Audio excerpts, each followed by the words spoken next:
Qış fəslinin son ayı hesab edilən fevral adətən dəyişkən hava, temperatur dalğalanmaları, eləcə də qar və şaxta ilə müşayiət edilir.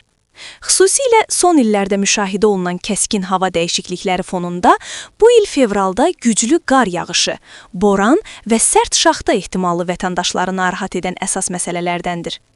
Maraqlıdır, Bakı və Abşeronda fevral ayı sərt qış günləri ilə yadda qalacaqmı?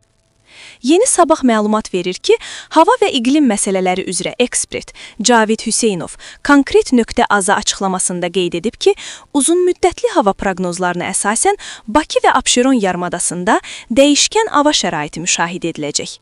Ayın əvvəli nisbətən mülayim və sabit hava ilə başlayacaq. Cənub küləkləri üstünlük təşkil edəcəyi üçün qar ehtimalı çox aşağıdır. Əsasən yağmursuz hava gözlənilir. Fevral ayının ikinci 10 günlüyü, 11-20 fevral, ən dəyişkən və soyuq mərhələ hesab edilir. Bakıda şimal-qərb küləklərinin, xəzri, güclənməsi ilə kəskin soyuqlar gözlənilir. Bu 10 günlüyün ortalarından etibarən təxminən 14-18 fevral arası yağıntıların əvvəlcə sulu qara, sonra isə qara keçmə ehtimalı yüksəkdir.